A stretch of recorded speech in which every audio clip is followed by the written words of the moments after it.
live. Do it live, damn it.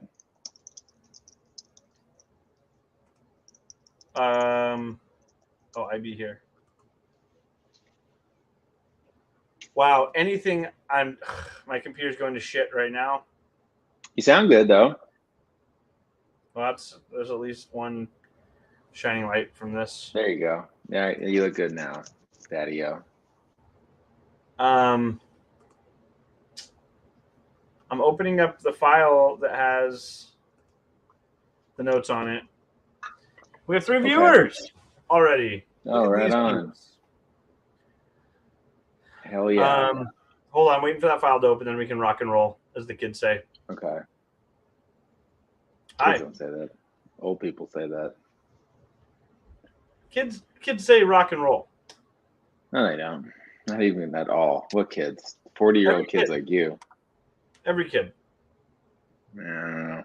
They're just ripping fat vape clouds and saying rock and roll. That's You got to learn about the kids, man. You don't know anything about kids. No, I've never ripped a fat vape cloud. I smoked a hookah a bunch when I was in college, but I've never vaped. Do you use the terms slaps or banger or lit? What about goated with the sauce? Dude, I'm literally just opening up a Word document and it's like taking fucking forever. So Man, I'm not just wasting time. I would have already been prepared, but I haven't podcasted in 7 weeks, so I forgot how. Oh, well, there you go. Endless Mike. Yeah, crunk that'll date you. You can't. Oh, that word's big now. That word's like in. No. Not with 16-year-olds. Maybe. And saying it's the bomb. It's the bomb. Oh yeah. Kids say like that one. These are all. This is on the video too. So if somebody watches this on YouTube, they're getting all of this. Oh, this is great. This is really good special content. Sauce right here. We will be starting soon. Actually, I think I can remember it before this loads. Yeah, it's Lalo dies and No. I mean what I have to say at the beginning of it. Oh, that thing? The lines, Who cares about I think that? I have that preamble. All right. Tread lightly. All right, ready? Welcome to Better Talk Saul. I'm Dylan Schuck. And I'm Dan Fields. In this podcast, we're discussing the 8th and the 9th episode of the 6th season of the hit AMC show Better Call Saul. You're listening to Better Talk Saul. In this podcast, we're not going to pretend that Breaking Bad doesn't exist, so tread lightly if you're concerned about that show's spoilers. Yeah, man, and after this week, I think we're going to be fully in Breaking Bad timeline. Like, there's no going back. Yeah, I mean, after the 2nd episode, the 9th episode, which is the 2nd episode, I didn't watch the next trailer, but it seems to me, I think it's a safe assumption, that timeline for Better Call Saul is done. Right, 100%. I would agree.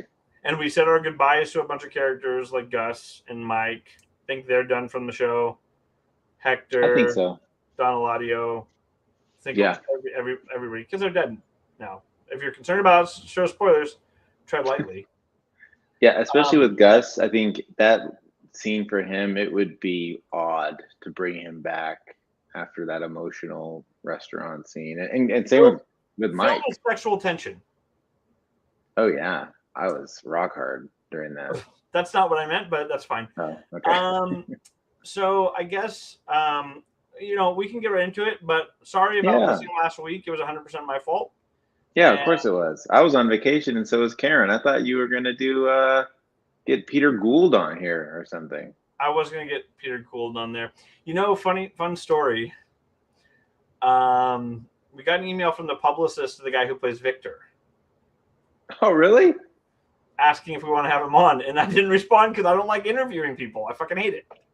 I mean, come on. That would have been perfect for last week. If you are willing to do it, and I just don't do it. We'll talk about it. We'll talk about it off camera, but maybe. Well, this has been blasted out. So, if you're watching this because we've accepted by now, I'm sorry, but Dan's the man. Dan's the beast. Yeah, all I do is talk to people all day. I'll interview That's what I do Victor. too. But I did a bunch of interviews at the beginning of this podcast, and I hated it every time. Even if I seemed comfortable, I wasn't, and I decided I'm not going to do that anymore. All Okay. right, Well, yeah. first episode. Yeah. The main part of I have a hair. So sorry for the people watching. By the way, we stream live on YouTube. We do. Look us up on Twitter, and we have a bunch of links to our YouTube channel if you want to follow us. When we get a certain amount of subscribers that we haven't hit yet, we'll get a link. Then I can say that name I can say that link once we get it. But we need a couple more subscribers. We need about 15 more subscribers. So if you can go over there at BetterTalkSaul on Twitter and look at one of our links for our YouTube channel, subscribe. We can get you a link soon. And we stream live, and it's a lot more fun seeing on live. You can be a part of the chat. Like a bunch of people are chatting it up right now.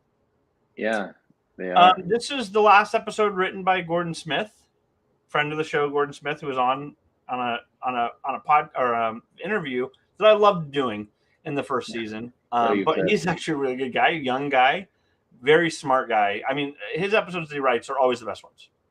Yeah, yeah. But directed by Vinny Gilligan. Bravo, Vinny. Yeah, bringing the big dogs as the show winds down. The teaser started off, and by the way, we use Breaking Bad Wiki. Shout out to them as a little guide to the episode. So shout out to Breaking Bad Wiki. Make sure to subscribe to them for all your wiki needs for Breaking Bad. Teaser started off on a distant beach. A single shoe is swept across the shore by the waves. The camera pans further inland over the shoe and then over a set of footprints. Then finally, Howard's abandoned Jaguar with Namaste on the back. The driver's side door left ajar. It's not a jar, it's a door. Oh, boy. Inside, Howard's wallet and wedding ring have been left on the dashboard. So, yeah. I actually found on YouTube a deleted scene from this. Oh, wow. And it showed the police walking up to it. One of them smoking a cigar. The other one looks at it and says, "You know what we've seen here, right?" And the guy goes, "What?" And he goes, "Looks like we've gotten a liquid death." Oh, boy. Shout out to Liquid Death, sponsor of the podcast. People already started shouting out Liquid Death in the chat. Any convenience store you go to, tell them promo code BetterTalkSaul, and you will get 50% off your first purchase of Liquid Death. Liquid Death, murder your thirst with Liquid Death. Shout out to Liquid Death. Thank you for sponsoring the show. Tell them Howard's ghost sent you, and, you'll get a thing. I love scenes like that, too, because I like to feel so smart. I was sitting with my wife, and I'm like, oh, my God, that's Howard's car. That's his thing. And she's like, yeah, honey, you're so smart. I'm that. I feel like I'm on a podcast when I'm sitting with my wife, and I just annoy the shit out of her and try to be smart. Like the drunk episode of Save It for the Show? I don't want to talk about that. Trust me, neither do I. Shout outs to Samurai Zilla in the chat saying, "What if Bob Odenkirk calls asking to interview me?" I'm down. I don't have to do any preparation if I'm getting interviewed. Sure, I'd do that. Bob Odenkirk is going to interview you. Yeah. I would be worried he was having another heart attack and he's in cardiac arrest. Like that would be maybe too soon for that. Now we got some questions in the chat too. We might as well address.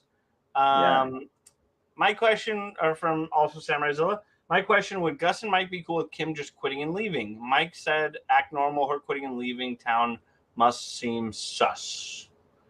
I think that this is. I think all the loose ends are tied up for them. I don't think that her leaving town would be sus in this situation, especially with Jimmy leaving. I don't think the cops suspect anything, and I don't think that would be them after that ordeal. Her leaving him and leaving town. I think that would also be in line with a grieving person who's going through trauma and PTSD. I agree with you, and I think what she said to the widow at the funeral kind of cleared her name. Like, in fact, maybe even made the widow, Cheryl, I think was her name, think twice. Like, man, I thought I knew him. Maybe I didn't, because here's Kim, one his protege and the most honest person on the show. If she truly saw him ripping fat lines in his office, maybe I should believe her. So yeah, I agree. I don't think it would be as sus. Namaste. He's gonna go. Namaste. I have a question. You know all those pictures that were all everywhere in the funeral? Oh, those are from his Instagram. Oh, those are from really? Yes. If you go to Patrick Fabian's Instagram and scroll down deep, I saw this on Reddit. Those are literally him taking selfies on his Instagram. I was just about to say, did they go out and take those? Or that's hilarious. They have such a sense of humor for the show. Yeah. This is actually literally the number one question I would ask Victor if he was. I would just be talking about that scene. I would just be like, so what was it like having all that blood? Like Victor, the question is, what was it like getting your throat slit by a box cutter? Oh yeah. Yeah. Was that pre 9/11 or not? I feel like, was that episode on before 9/11? Because after 9/11, those guys. Way after 9/11, the show premiered in 2008. Oh wow. Yeah, you're right. Duh. I feel like using box cutters as a weapon is sort of not cool, because isn't that what the terrorists used to take over the plane? Oh, it became cool by then. Box cutters were cool again. Came back around, kind of like a 90s thing, like acid wash jeans. Okay, everything full circle. Jinko jeans are in. Box cutters are cool again. So, I mean, imagine somebody be offended because of a box cutter because of that. That's like, oh man. I don't know. You're right. That's stupid. That was that was quite silly, Dan Fields. And we just got to marinate in that for a second. So this episode starts off after the liquid death scene. Yeah. With right where we left off, blood everywhere. By the way, I do also want to shout out, by the end of this episode, we had 4 characters we said were the main, still main characters that don't appear in Better Call Saul. Or, I'm sorry, in Breaking Bad, that we discussed. 3 of them are dead. Howard, Nacho, and Lalo, all 3 are now gone. And Kim. So well, 3 I of don't them think are this dead. is the last we're going to see a Kim, personally. But you said what? I don't think this is the last we're going to see of Kim. I think she's going to come back. Did somebody announce prediction of the week? That's my prediction of the week. It is. All right, guys. Want to tell people where they can follow you on the internet, Dan? Follow my butthole. No, it's. We're definitely going to see her again. So, well, still my prediction. So anyway, yeah, and there's the scene, obviously, of them. This is actually a really good scene. Very well acted from Bob Odenkirk and Ray Seahorn to be. But it's like there's no way that they weren't going to get a good performance out of them. They would have probably filmed this 50 times if they couldn't get a good performance out of them. But I wouldn't be surprised if they got this on the first or second take. I would think that they probably recorded a couple just so they had options. I'm sure. And real quick, do you think this is? Do we know the scene where he? I know he didn't have his heart attack on camera, but do we know what scene they were shooting when he did? I don't. Because I know Patrick Fabian was there and Ray Seahorn. I think you speculated about that. Them both being there would have to be somewhere around this, and maybe that was stressful to see a dead body and blood of his good friend. Maybe that triggered something. Maybe that will be discussed. I don't know. Maybe that was already discussed on the Better Call Saul Insider podcast. Yeah. Which I wish I listened to more, but I actually never listened to it. And I don't want to just repeat the things they say on this because we're looking for original content here on Better Talk Saul. Shout out to Better Talk Saul. They don't. I don't listen to that show, so sorry. You don't listen while you're recording the show. But yeah, it was. I love this scene where he's like, "You got to go do this." And by the way, I'm buying this plan completely. Which plan? Mike's plan? No, that. What's his name? Oh, Howard's plan. Lalo is indeed trying to do what. Oh yeah. I wasn't questioning it at all. And then he says, "You got to go shoot him. I'm going to keep her here." And he's like, "No, send her. You know she's the right one to go." And the scene where they look at each other, and he's like, "You got to go," and they don't overact it. I feel like that's what I think what makes it really good is it's not overacting. That he's just like being strong. He's really obviously thinking about if he was in the situation, how he would deal with it, and just to see him be brave. And basically, he's accepting that he may never see her again, and he might be sacrificing himself. Yeah, It was if really anything goes stressful. wrong, she's at least she has options, and she doesn't have options if she stays there. Well, for me, the first 2 seconds of it, I was kind of like, "What a shithead! He's trying to get her to kill someone," and then I'm immediately I was like, "No way! He's trying to get her out of this. He's being a superhero and such a great guy." Um, I don't know if Lalo would have let him do that though. I feel like Lalo is so smart, and he knows Jimmy is so manipulative that anything he says, he should have almost questioned, like, why are you telling? And he had a lot of good points about it too. But I'm kind of surprised that he let Kim go instead of Jimmy. But maybe Lalo also knows that Kim is more capable of killing someone in the end. Jimmy might have backed out of it. Shout out to Samurai Zilla said, I'm just taking his word for this, but Kim and Jimmy Lalo scene is where he had the heart attack, and there's an Entertainment Weekly article clearing it up. Entertainment Weekly's not weekly anymore, so I don't even want to hear it. Yeah, Entertainment secondly or nonstop. Fake ass company now because they do not have weekly magazines anymore. But I used to like those. That was a great shitting magazine. You get one of those at your parents' house. I subscribed to that as a kid. Perfect. Loved it. Summer movie previews were so fun. Anyway, yeah. So that's before we had the internet, kids. So we couldn't see what was coming out until Entertainment Weekly, and we're like, oh, these are the movies that are coming out this summer. It was so fucking cool. Yeah. Anyway, you think about that scene in hindsight after knowing what the plan was. Why Lalo accepted it? He's like, this doesn't matter. You need to go now. Give me some time with this. But it didn't matter which one goes because he's just going to tie them up and leave them there anyway to go do. You're right. You know what? You're totally right. You're 100% right. Which is really funny in hindsight when you watch it back. You're like, oh, that makes a lot more sense. True that. I actually had a very unique experience with this episode, and I'll tell you why. And I'll admit something that I shouldn't admit, but I'll just say that anyway. Okay. So I skipped some stuff, but that's fine. We got 2 episodes here to get through. It's okay to skip. Because he was introduced Jimmy through Nacho, Jimmy's former client. He suspects that Jimmy may have been in on the plan. Mm-hmm. Jimmy insists he had nothing to do with the plot, but Lalo gags him. But I actually don't believe this. I don't think he thought that he had anything to do with it. I agree. I think he didn't as well. Or I just think he didn't. It didn't matter. He was like, whatever it is not, I'm sending this guy because this guy can get close to them potentially and at least create a distraction. And it's plausible that Gus would think that they were sending somebody. Totally. Yeah, totally. Kim drives to the address, agonizing over what she's about to do. At a stoplight, police pulls up. I like the little scene. She pulls her car down, but then she remembered, fuck the police. Right. That was my first thought too. I'm just like, don't talk to the cops. We don't talk to cops. Here at BetterTalkSaul, we do not talk to the police because we're not rats. Anyway, they would have fumbled that anyways. She gets to the door, rings the bell, and I love the scene of Mike coming up from behind.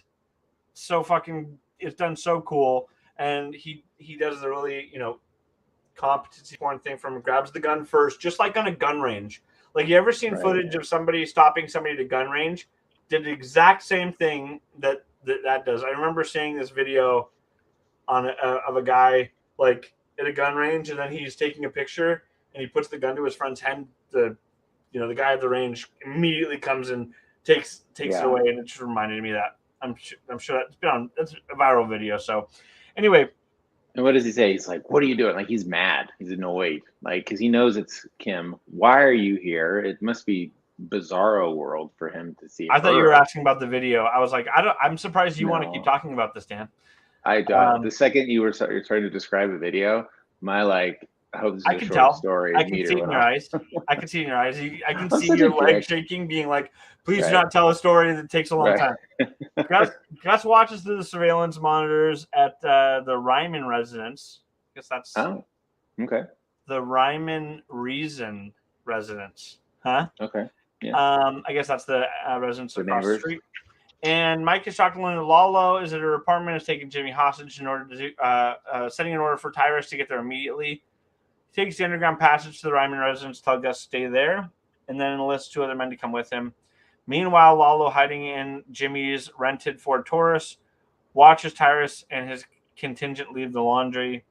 and he climbs onto the roof of the laundry, narrowly avoiding being spotted by the security camera. This is what pisses me off about stuff like that, is he didn't see the camera moving. Just because that guy happened to walk up, his plan got worked out.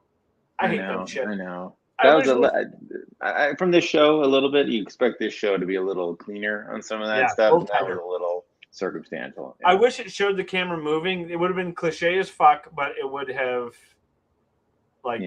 made me not complain about this right now. But that's fine. Right. Anyway, it's all working out. I mean, that's the thing about Lalo's plan right now, is it's just working out perfectly. I mean, he must feel great. I just don't like to see somebody failing upward. Yeah, sure. That's not interesting for me. Yeah. And I don't want to say he's a character that fails upward, because he's an incredibly competent character. Sure. Until in this episode, when Gus talks shit about Don Eladio, he should have shot him and been done with it. He was monologuing, villain style. I can't believe I just watched the newest James Bond. It was fun. But man, Trope City, including like Rami Malek, who's great, is the villain. And he flat out is like, let me explain to you my whole plan, brother. And, it's just bonkers. Yeah, I was doing the Dan Fields freaking out because he's going off topic. That wasn't off topic. I know, I'm just joking. But those James Bond movies, the Daniel Craig ones, bore me to tears. They're the most boring fucking movies in the fucking world. Not interested in those movies at all. I watched Top Gun, which is like an absolute perfect movie. Right. And then I watched James Bond, and I almost couldn't believe that a film like that probably cost $400 million got made that boringly with that weird of a plot. So anyway. I almost just you saying watch Top Gun and then watch the new James Bond. I almost fell asleep right here on the podcast just thinking about doing that. That's when I tell stories, they're interesting. That's the difference. When I'm at night in bed trying to fall asleep, I think about James Bond movies with Daniel Craig, and I'm out like a light. Thank God. Who needs melatonin?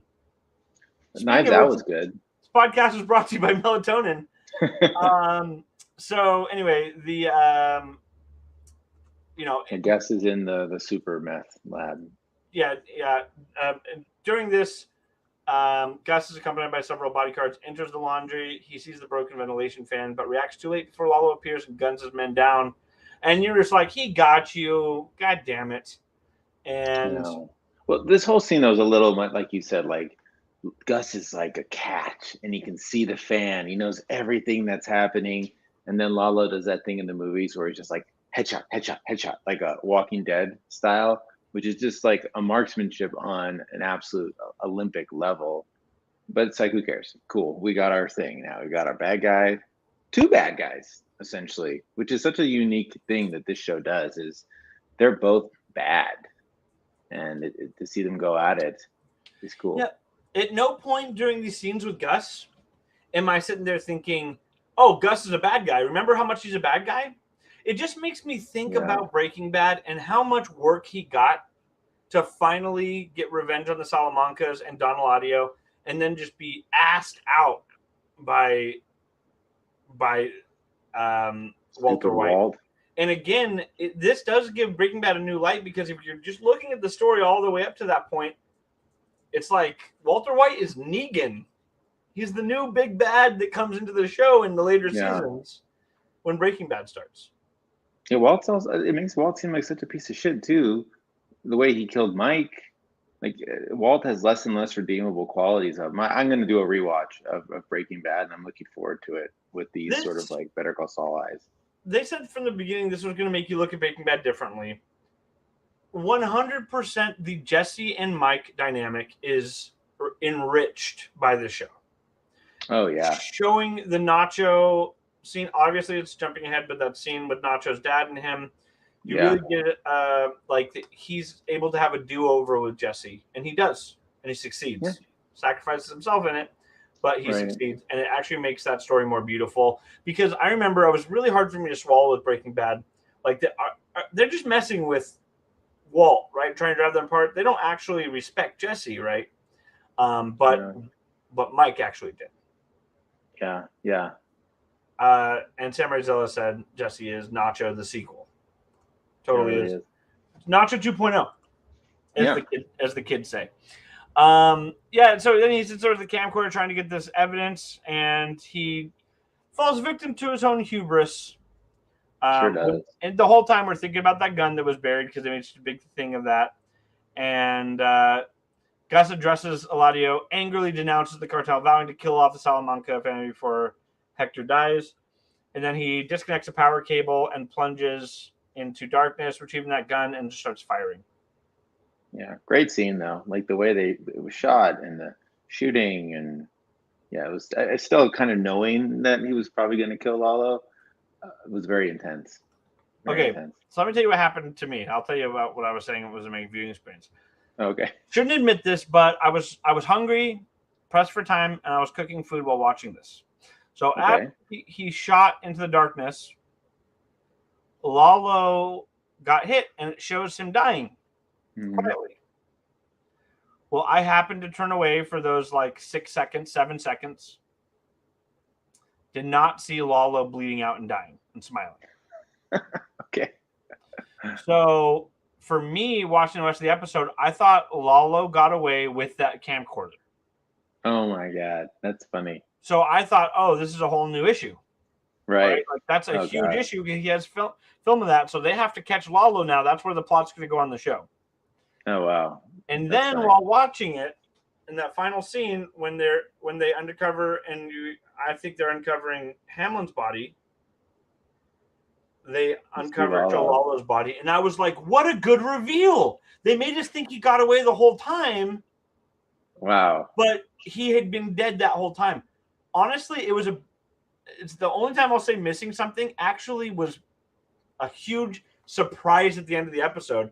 And if they did that, I think that would have been really cool because it shows everybody's fallout from it. Sure. And then you're what's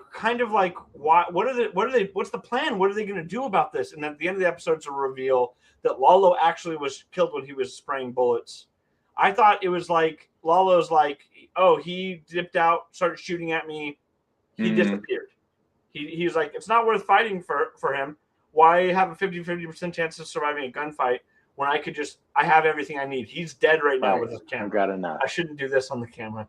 But it's plausible. You need to cook more often and half-ass you're watching. You never know what you might. Dan, you're focusing on the wrong part of the story. Oh, sorry, but I think it's interesting that what you missed enriched your experience. Yeah, it was actually a huge. I was at the end. I was like, "Oh shit, he's actually dead!" And then I rewatched the episode later and was like, "I'm a fucking moron." But I actually wish that they did that, dude. It was really a fun surprise. Yeah. At the end of the episode, I was like, "Oh shit, he's dead!" I was this big shock at the end of the episode. And I was like, that was genius to make us think that he got away when the whole time the reason everybody was so calm was because he was dead. Gotcha. That's funny. No, that's not that embarrassing to admit. I think that's hilarious. I'm going to get an email that says, you have responsibility when you do a podcast to make sure you're cooking a quesadilla during this episode. Is that what it was? It must have been an intense quesadilla to look away for that long. It was not a quesadilla. I was just joking. Making risotto or something really hands-on. You know what's funny? I was making a crepe, which is very delicate. Oh. Requires much viewing. Ooh la la. I've seen some funny memes of shots of the Super Lab, and it says here's Howard and Lalo are in the Super Lab, and it's pointing at the floor where their dead bodies are rotting in the ground. They posted a selfie in the off season with a little blood on Howard's shirt, and completely spoiled that. I'm sure we talked about that. We talked about it. They must have been like, "Oh shit!" They must have gotten a call, be like, "What is up with you?" And they're like, "Well, we can't delete it now, otherwise that will confirm it. Seriously. If we keep it up, it makes it seem like actually it's not a spoiler. Otherwise, we never would have posted it." Right. Or maybe they are smarter than that and got it approved, and they're like, let's fuck with people. So also remember, he got shot with a bulletproof vest on, which would break your ribs, but they don't do that in movies. Anyway, and then the wee hours of the morning, Lyle drives up, and that Reddit post you showed me. Oh my God, yeah. You want to pull that up and read that while I'll continue for a little bit, but then you read that. Well, it's good content. On Reddit, there is subreddit, which I highly recommend people check out because it's great. It's about how shitty bosses are, how it's very anti-capitalism, and it's really good. It sounds very 2012. Yeah, sure. But I mean, it's a lot of like text from shitty bosses demanding people do work for, $10 an hour. I'm filibustering so I can Sounds find like it. the blog Text from My Ex or whatever. There was a couple ones that are like that. It's better than I'm making it. I mean, there's 2 million people that are in this subreddit. I'm looking at it right now. So you're not an ambassador for the Reddit, is what we're saying. I'm not. I'll continue a little bit, and then you'll read it when you pull it up. Here's a phone call from Gus, who tells him he'll be out of town for the week and he'll be responsible for clopening and clopening and clopening. All right, I found it. And unbeknownst to Lyle, Gus is getting treated for the gunshot wound, and once two are left alone, Mike admonishes Gus for going to laundry without informing him, saying things could have gone down a lot differently, which I actually thought was a really good scene to show, like, when he's trying to be stern with him about it because he has a responsibility, Gus just looks at him like, what are you going to fucking do? Well, here's the thing, though. Gus is a self-made man. It's incredible what he's built. And so even though he's the boss, he's not afraid to get his hands dirty. Clearly, Tyrus, your poor neck. But also, this scene I thought was interesting because Mike yells at Gus. Victor's neck, not Tyrus's. Victor, sorry. Mike yells at Gus, and Gus is kind of like, look, I'm the boss. I'm going to do what I want. And if I want to do something, I'm doing it. And then the next time that happens is when he goes to see Hector at the old folks' home, and he gets his face blown off. So it's almost like sometimes when you're at the top, you got to let other people do the dirty work. And yes, this time it didn't get you. But well, remember when he killed, when he got killed, with the Hector Salamanca, he stopped thinking clearly, and it was shown him being that when it comes to Hector Salamanca, he can't think clearly, and his emotions get the best of him. And I think they showed that with Lalo Salamanca as well. They kept showing him.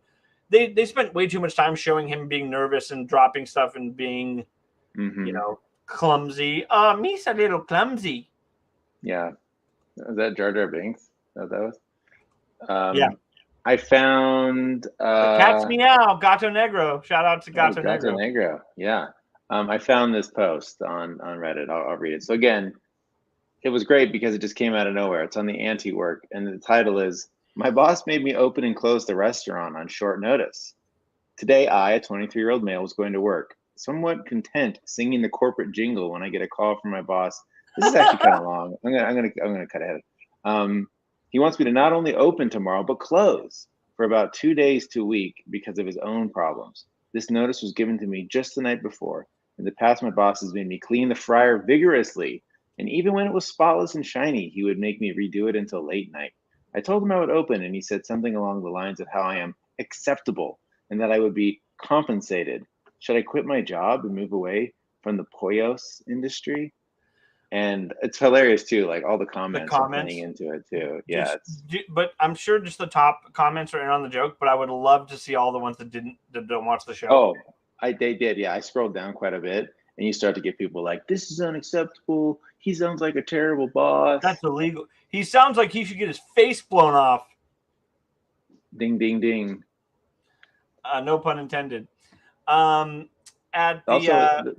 Before you move on, the other thing about that scene with Mike, when they were putting the bodies into the ground, this Howard stuff, I think, really messed him up because he doesn't want a casual death. He's not his whole thing about being in the game. Howard wasn't in the game, and he's like, be gentle or put him down easy. Those little moments matter. And showing us how they get. Yeah, he does that, and then he puts him in a fucking refrigerator and gives him a stainless steel one. Upgrade. Yeah, right. That's nice. And he sits down and tells him what happens next. Then he gives him the whole rundown of how they're gonna do that, which is a smart plan. And it falls. Everything kind of falls into place. Yeah. In this, in these 2 episodes, which is good. It's fine. Yeah. I'm okay with that. Yeah. Oh, later in the excavation, Tyrus uses the excavator to dig a large hole where Lalo and Howard's bodies are being prepared for burial. Who would have thought those two would be buried next to each other? rotting next to each other with the worms sharing their food and just turning into mush together. Ew. I know. What a crazy. I don't think, and we try to predict, but I never could have in a million years predicted those two would be in a grave underneath the super lab. And what about like a I 1-2 predicted punch? I that. mean, That's exactly you what I did. predicted. You Though. did. That's exactly what you did. Yeah. I forgot. And how many shows, maybe Game of Thrones, to kill two main characters like this and boom, boom, like 2 episode succession and just sort of, and then this episode from yesterday or from this week, I mean, what a 1-2-3 punch of like three just incredible one after another. Really got a lot of stuff done after we complained about the filler episodes from earlier in the season. But Yeah. like I said, they did pay off. Sure they did. weren't enjoyable at the time. Some of the parts of the episodes weren't enjoyable at the time, but Yeah. I knew all would be forgiven. And maybe one less episode and stretch these 3 episodes out to 4 episodes maybe would have been a little better for me. But anyway, Yeah, maybe. Mike looks at Howard's body sympathetically, as you said. He wasn't in the game, and Mike climbs out of the excavation as Tyrus proceeds to fill the double grave. I can confirm that they're saying this is the episode that Bob Odenkirk was shooting when he had a heart attack in July 2021. The heart attack occurred between the scenes where Lalo forced Jimmy and Kim to attempt to assassinate Gus. The scene in which Jimmy and Lalo are left in the apartment alone was shot weeks later. Boy. So he's also not very present in the episode, these 2 episodes. Oh, no, he's a lot in the next episode. But in this episode, he was not present very much, and that's probably they might have done some changes. Oh, sure. Yeah, sure. According to writer Gordon Smith, his first choice of the episode title was House Cats before X and Y title themed for most of the season was conceived. And the teaser was the final scene to be shot. I find that interesting. And these are actually interesting trivia. I know you probably don't think so, Dan, but I don't give a shit. I do. No. The episode is the 4th to not use a traditional end credit theme composed by Dave Porter, opting to use dramatic piece of music to accompany the somber tone of the ending, which I appreciate. Like if this episode ended with looking at the body, and be like, whoa, yeah. Yeah, that wouldn't have worked. The first 2 episodes to use the device were Lantern, Rock and Hard Place, and Plan and Execution, following Chuck, Nachos, and Howard's respective demises. You know what's funny? Wow. The show 24, shout out to Legacy of 24 podcast I did. My favorite show, 24. They had this special thing called the silent clock. Every episode ended with ding. Oh, ding, right. And then for certain character deaths, they would do a silent clock. And then people would take to forums complaining if a certain character didn't get a silent clock while another one did. And people really cared. And Did Edgar get a silent death? Edgar got a silent clock, but Tony was killed in the next episode, and he didn't get a silent clock, and people were upset about that because Tony was a bigger character. But Tony's they had just done a silent clock, so they couldn't do it again. I see. I guess. I see. But I thought it worked fine. Anyway, Lalo was killed by Gus during the gunfight with the gun that he had hidden. Oh, we knew that. This leaves Kim Wexler as the currently only remaining main character whose fate is unknown by the beginning of Breaking Bad. As of this episode, Mike's the only main character aside from Jimmy to deal with all main characters from the series, whether alive or dead, in Howard's case. That's cool. That might include Breaking Bad too. No, I don't think he ever interacted with Skyler. I was going to say I would use Mike interacting with Howard loosely. I mean, his dead body. I don't know if they really. I mean, he had one of the most intimate interactions with him when he really saw to his burial. Yeah, that's true. Oh, also, maybe we discussed in the last episode. I don't remember. Jimmy falling to the ground next to Howard's death out of the chair. That was a mirror image of Walt falling over after Hank's death in Ozymandias. Oh, that's cool. While holding Jimmy hostage, Lalo reveals Nacho's role in Gus's assassination attempt on him and points out that Nacho introduced him to Jimmy and implied that he believes that Jimmy was involved. He promises to come back later for the whole story. This explains Jimmy's fear of Lalo sending hitmen after him. In Breaking Bad, when Jimmy protests his innocence, it is the same thing that he had told Walt and Jesse in Better Call Saul. nearly Right. word for word. And Lalo refers to Nacho by his real name, Ignacio, confusing Jimmy at first as to who he's talking about.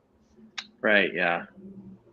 That And then makes sense. finally, Gus's final exchange with Lalo echoes parallels Nacho's final exchange with Gus. Oh, yeah. He says, yeah, he basically said, I will kill all of you. And he has a similar thing. Nacho's killed after expressing hatred for that Salamanca's while Gus survives. All right. So next episode, Fun and Games. Yeah. And it is the 59th episode of the series altogether. Fun fact. The teaser is the day after Howard's death, Jimmy oversees the installation of a sign above his strip mall office while it says Saul Goodman and Associates. While Kim argues several public defender cases at the courthouse, as they go about their day, Mike and his men clean up Kim's apartment and removes any trace of what transpired the previous night. Mike burns items used in the cleanup, including photos of Howard's body. Why do you have photos of Howard's body? Because at one point he pointed it up to look. I think he did that to make sure the house was perfect and left untouched as sort of like a before and after. That was my take. But that montage was great. It did that classic Breaking Bad Better Call Saul thing where he's like, I'm wiping, and then boom, it cuts to Jimmy eating like marinara, which was like pretty disgusting. Yeah, you know what it reminds me of is the end of the finale of season 5A of Breaking Bad when they did the Crystal Blue Persuasion song of like everything's good now and it's kind of back to business as normal. It reminded me of that scene a lot. Yeah, and Jimmy in particular, I felt like he's got a good way of compartmentalizing things, except with Kim. He seemed to move on pretty quick. I think Kim did a better job of showing that she was still a little rattled with the way she was looking. Remember Jimmy's reaction to Chuck's death, right? Right, yeah. Yeah. Well, I think he's just moving on, just constantly looking forward. I love that the Liquid Death thing. By the way, we're not actually sponsored by Liquid Death. I forgot to say that. Just in case we get sued by Liquid Death. Be like, we do not represent this poppycock. We are sponsored by LaCroix, so. Correct. We're joking about Liquid Death, but we're really sponsored by LaCroix. So Jimmy, repeating advice Mike gave to him after his ordeal in the desert, tells Kim that one day we'll stop thinking about what happened with Howard and Lalo and we'll be able to move on. Kim doesn't respond. Oh, Mike told Jimmy that? That's cool. I forgot that. That's a repeat of that. That's neat. That same night, Gus drives to Don Eladio's house in Mexico for a sit-down between himself, Eladio, Juan Bosa, the cousins, and Hector. Seems like the last scene for all of these guys. At his pool, Don Eladio's explained that Hector's claimed to have been in contact with Lalo, survives the assassination attempt, and told Hector that Gus was behind it. Gus says he doesn't even respond, and I find it interesting that Lalo faked his death so well that it made his we got a special guest. I was Karen here on the podcast. Perfect timing. They're on here. Yeah, Peterson.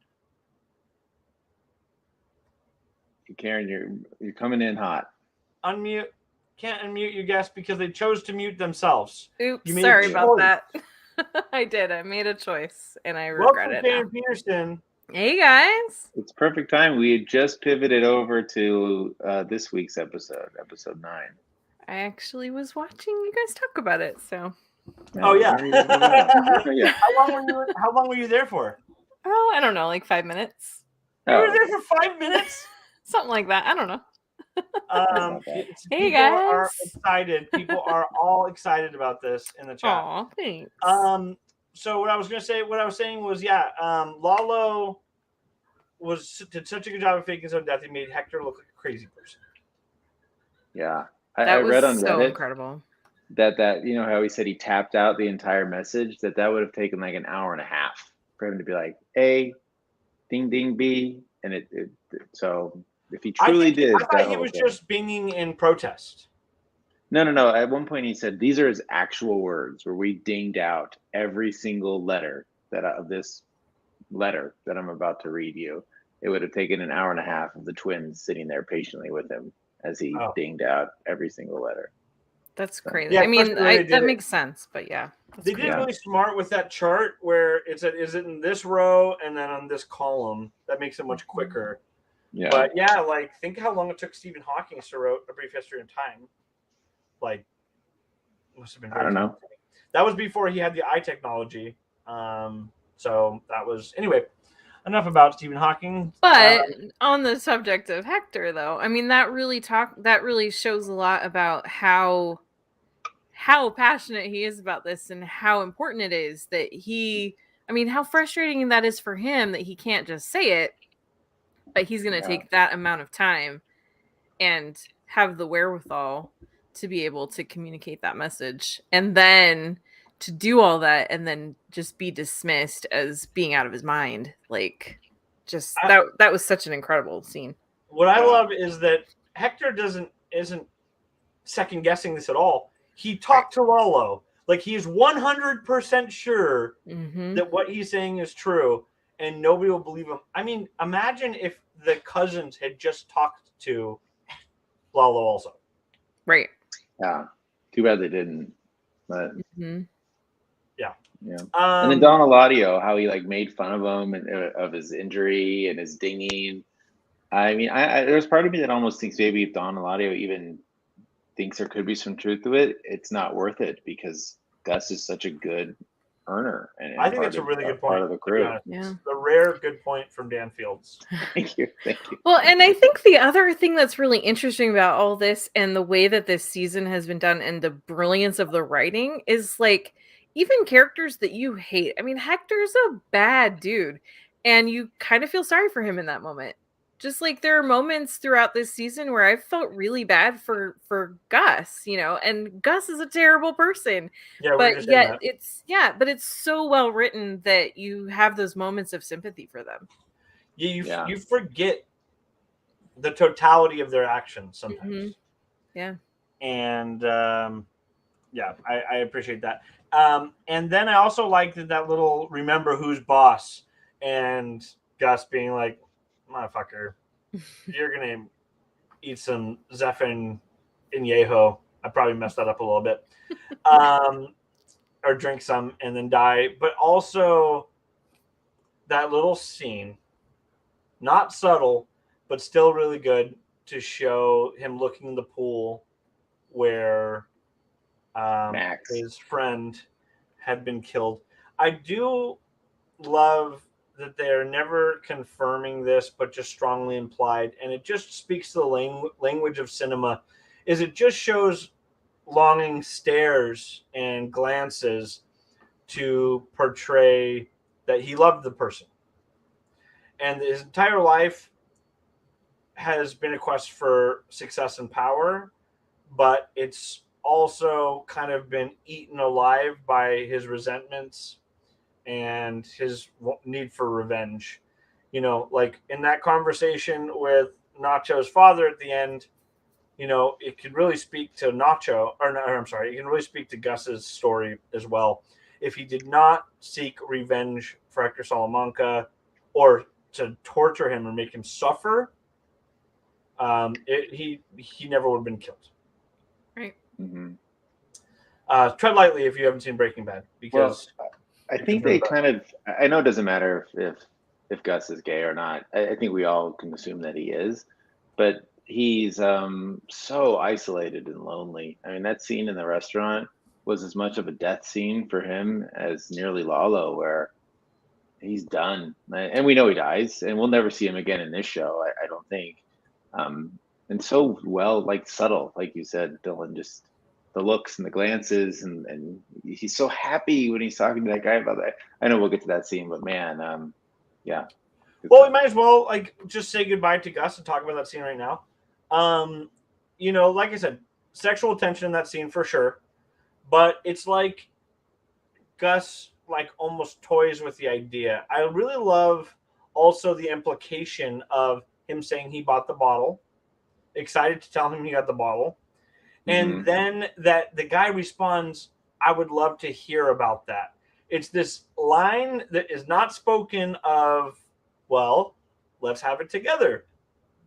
But that's never spoken and it's never entertained. And it's almost like he is sitting there. Somebody kind of talked about grief once and how it's just something that they will just display like it's a book on a shelf that they'll just come through and just touch the books on the shelf and just experience that, feel that for a little bit, and then just kind of move along. It's kind of what Gus was doing. He was kind of browsing through this idea of living this life and then says, nope, he's resolute in his quest for power and revenge. But really, I think almost like his quest for power is a means to an end for his revenge. Yeah. That's a good way of putting it. I like that, the book. That's nice, Dylan. Yeah, I mean, do you guys agree? Like, I don't feel like Gus has ever been portrayed as a power-hungry person, but it's almost like he uses his power. It's almost like he's more resolute in gaining power for revenge. I think that's true.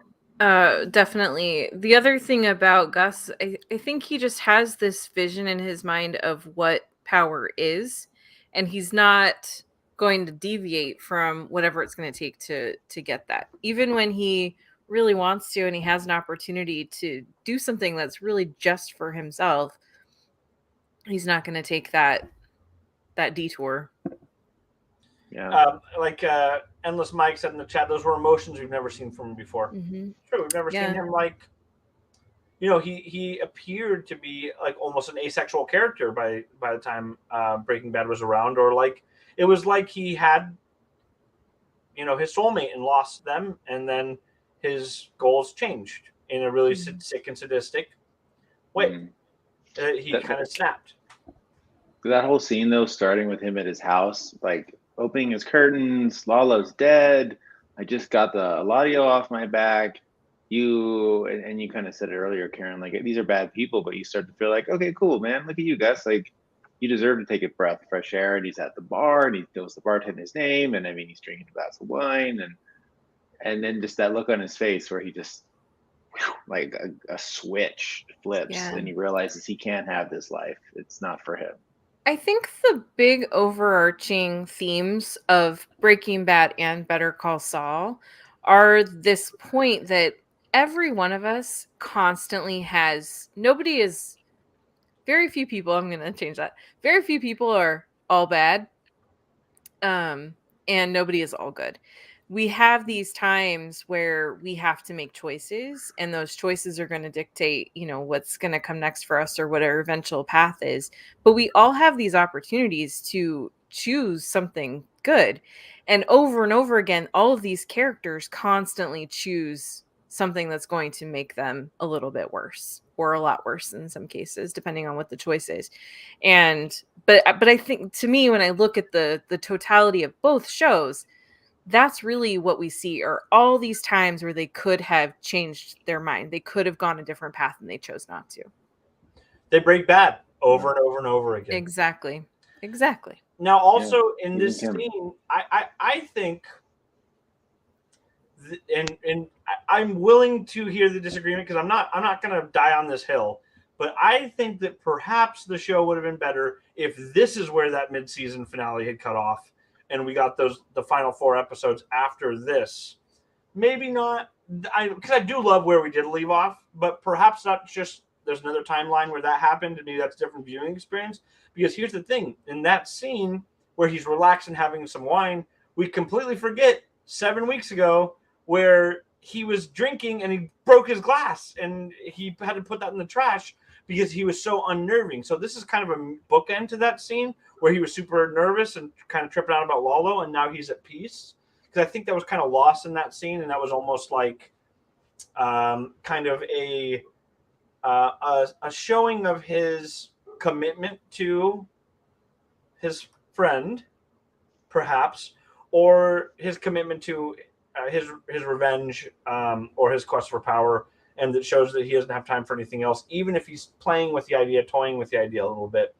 So maybe, yeah. I mean, look, I think we can all agree from here on out it's either Breaking Bad episodes or Gene episodes. So it does make sense. Is that it felt almost like a series finale. This could have been the end of the show, and I don't think I would have been that disappointed if the Gene storyline never existed. And so I do think you're right though, Dylan, that if it had been the end and we had to wait 5 weeks for these other episodes, we might have really forgotten about Howard and Gus and all these. Like this at least kind of helps keep it a little closer to these final episodes. But we don't even know if they're going to be important for the final 4 episodes. Probably not. We don't. But I think what really shouldn't have happened is a big break in the middle anyway. But that's just me. Yeah, I'm sure there was some silly reason. But yeah, break is bad. It's true. Yeah, talking about this could have been the series finale. That was tweeted to us by John for Council. Shout out for John for Council. Yeah, why haven't we all voted for John for Council yet, guys? Good Probably Lord. November. All you have to do is vote for John for Council. You can vote early. Yeah, come on, guys. But yeah, I honestly thought for a long time until this season really got going and they started confirming some things, but I really thought that it would end with like Walt coming into his office and that would be the very end of the show. And they could have done that. Yeah. They could have just at that scene, which we're jumping ahead, but at that scene when it does skip forward a few, at some point, and he's sitting in his office, it very easily could have been Walt coming in and boom, that is the end of the show. Yeah. So I'm interested to see where they're going with these next 4, but yeah, it very much felt like the end. It does answer a question though. Like I think we were wondering, will we see Walt in Jimmy land? But now he's clearly going to be full-blown Better Call Saul Goodman when we finally do see Jesse and Walt in the show. Yeah. Great question for Karen Peterson. And I'm going to ask you this, but before we do, I do want to comment, which we haven't. So thank you guys for the chat. This is why we have a chat, guys. Streaming live YouTube. Let's not forget stuff. Better Call Saul's total nominations for the entire series up to now is 46 Emmy nominations, including Ray Seahorn's first nomination finally, correct? Yes, and she got nominated twice. Nominated twice? Yeah, she was nominated for directing. Nice. Yeah. Oh, wow. Good for her. So, nomination, music supervision, outstanding writing for Tom Schnauz, outstanding sound mixing, outstanding sound editing, and outstanding drama series. I don't see directing on this, but I thought she was. Maybe I got that wrong. I thought she was. Let me look. And then lead actor, obviously, and so tons of nominations. Kind of surprised it's not more, to be honest. But I don't really know the Emmy categories. I didn't know they had sound editing and stuff like that. They definitely don't put those on the script. They definitely don't air those on the live show. On the live show, right? But do they win though? That's the Creative Arts Emmys. They do those the week before. Will the final episodes of this qualify for next year's Emmys? So I wasn't sure about that, but it turns out no.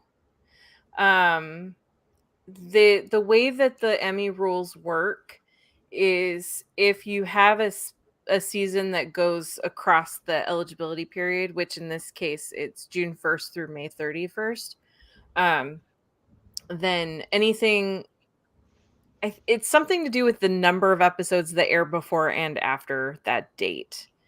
And so these episodes that we're watching now, because they're less than half of the full season, they were eligible for the current, like for the year that just ended, the Emmy season that we're in now. That's it, fam. That's it for the nominations. So end at 46.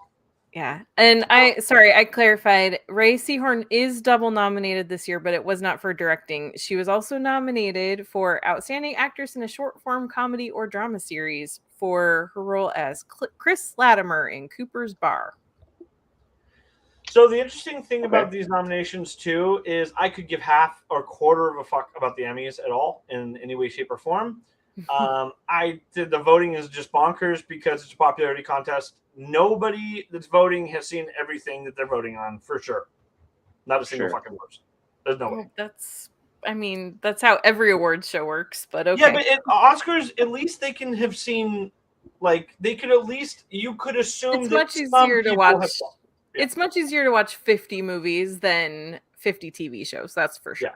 So, like, you can assume that somebody perhaps did some of their due diligence, but the Emmys are just like, it's complete popularity contest. Well, and this is what happens when you have 80 categories too. Something like that. Because there's just so many categories and so many things are recognized in TV that it's, I don't know, it's very difficult. And there's so many people working on all these shows. And of course they're going to vote for their friends. And not only that, but let's look at, there's 3, 6, 8 women are nominated for Best Supporting Actress in a Drama. And you've also got Julia Garner from Ozark. It was her final season.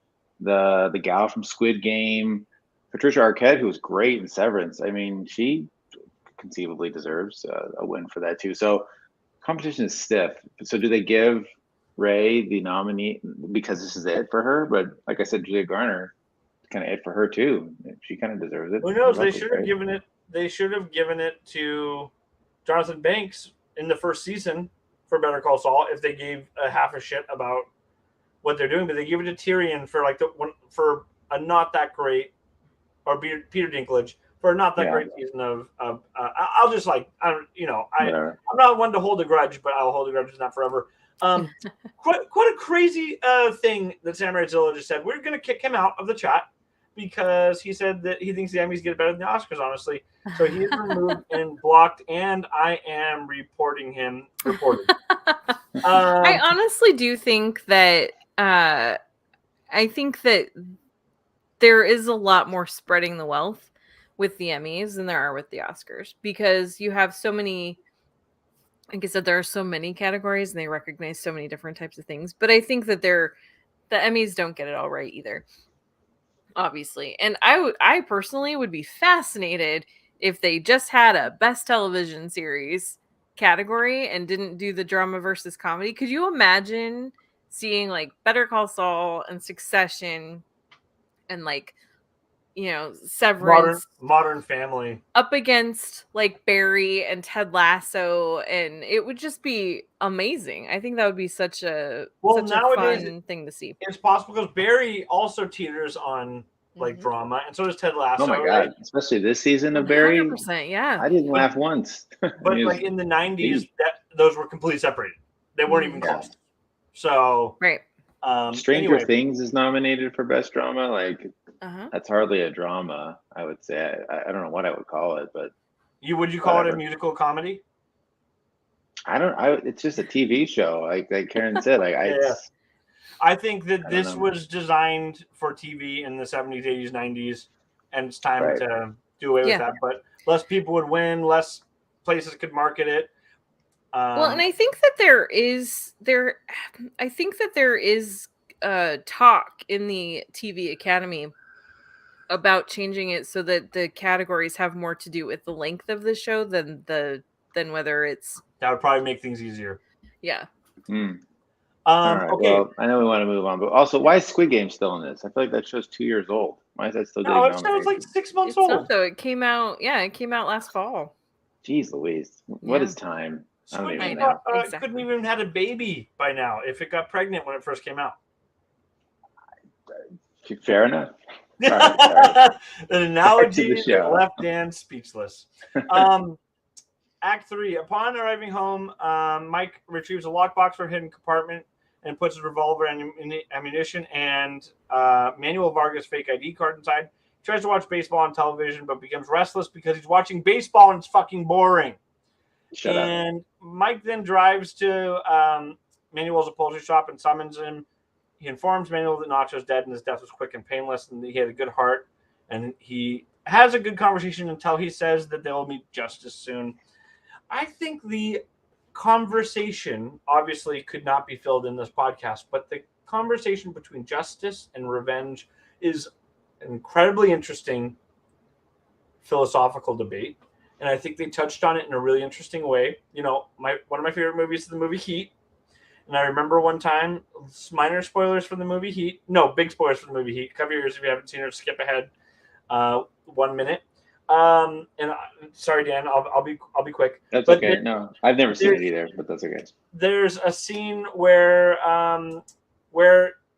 Barb Neer's character, he basically dies at the end of the movie because he wants to go get revenge against Waingro, and revenge against Waingro. But somebody said that was really stupid of him, and I was like, it wasn't revenge, it was justice. It was a sense of justice, because in the final scene of the movie, when Al Pacino shoots him to death, sorry for everybody, he's lying there dying, and Al Pacino's a cop, and they had an understanding together, and he puts his hand up, and they hold hands while he dies. And I think if he was a character out for revenge, he would probably want to get revenge on the guy that's killing him. But it was not about revenge. It was about his sense of justice, because Waingro was chaotic evil on the alignment chart that he wrote out for all the characters in the movie. And he needed him to be gone no matter what. And it wasn't about, revenge in the sense that he would probably want to get revenge on somebody killing him. But it wasn't about that. It was about justice. And he knew that justice was being served when he was being killed as well. I'd never seen Heat. I didn't follow any of that. Like, I don't understand at all. You don't have to really comment on Heat, but so what's your point about with justice here? Like, I'm curious. I feel like this was selfish of Mike. Like, I think he did this for himself, and because he feels guilty. His dad, Nacho's dad, you get to see in his face, like, he knew his son chose this life. I think maybe he'll have a little closure later when he's at home and he'll cry about it. But he's just like, great, another shitty person is telling me about my son, who I knew was already dealing with shitty people. And, Mike was selfish. I guess my point was the topic brought up between justice versus revenge in the sense of this, because obviously the show shows that he's correct, and there's ripple effects on these happening that reaches the undoing of a lot of characters. Gus definitely was going revenge. That was not justice, for sure, in Breaking Bad with Hector Salamanca. Yeah. Yeah. I do agree with Dan that I think that it was a selfish move on Mike's part, but I don't think that Mike recognized that. I don't think he consciously was like making the choice. I think he thought that he was doing the right thing by going to see Nacho's father and to have that conversation. And I think that's why it just made it that much more powerful, the reaction that he got and the response that he got, because it was like he was being slapped because he wasn't expecting that. And good point I think from Mike that he got revenge for his son's death. Mm-hmm. Yeah. Mike did. Yeah. Yeah. That wasn't necessarily justice. I mean, maybe. Right. I guess you could argue it, right? You could debate it. Yeah, but I think that the justice versus revenge debate is so. I agree with you, Dylan, that I think it's a really interesting one philosophically, because it looks different for everybody. Those are concepts that, like, what is justice? We can say, all kinds of things about what we think justice is, but it's going to look different for everybody, and it's also going to depend completely on the circumstances.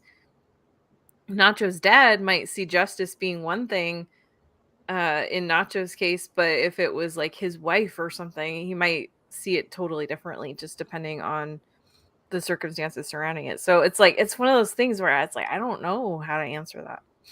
I think the purpose of this scene was to show a seed planted that we're supposed to see blossom in his scenes with Jesse.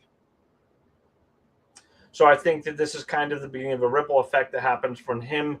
And when you look at the totality of what happens with them, right, he did it right with Jesse that he couldn't do right with Nacho. Right. But the thing is, like, Nacho's dad is just he's an innocent dad of a guy who got caught up in a thing. And so Mike is telling him, I'm going to get justice and kill someone else. When meanwhile, this person I kill, he's also got a dad and a mom who's an innocent person sitting there. And Nacho's dad's like, who cares? Great, go kill someone else. Like, it's not going to make me feel any better. Right. Yeah. It's just another not what parent. He's looking for. Right. I guess that's where Mike was. Some people might draw a line between revenge and justice. Does justice end it, and what versus revenge perpetuating? I don't know. It's not like anybody goes and gets revenge. I mean, anyway, I find that I actually was working really hard to perhaps make a video essay about justice versus revenge in film, which is why I thought it was so cool this came out. That fell apart because I really was trying to find some good quotes about it and couldn't. Trying to do some research for it, and I reached one hurdle and just fucking stopped the whole thing because that says everything it does about me. Buddy, do it again. You got this. Inspire me to go back and revisit that. So distraught over the loss of his son, Manuel walks away, and Mike returns to his shop. Jimmy and Kim visit HHM, where a memorial party is being held for Howard, and they learn that Rich is in the process of changing the name. Oh, wait. If we learn from Rich that HHM is in the process of changing its name, I love that we see the death of HHM also. And not only the death of it, it is discredited, right? Like, after seeing that scene from like 2 episodes ago of that picture of Howard on the wall, and the guy doesn't know who, or not Howard, of Chuck on the wall. Guy works at HHM, doesn't know who Chuck is, which, remember, was telling you a lot, right? Mm-hmm. And now Howard's going to go down as, a drug addict who killed himself, took the coward's way out, as people would say. And now their whole legacy, both of them, Chuck and Howard, is just saying it was poisoned or tainted would be an incredible understatement. Yeah, they both killed themselves. I mean, Chuck really did, and so did Howard, I guess.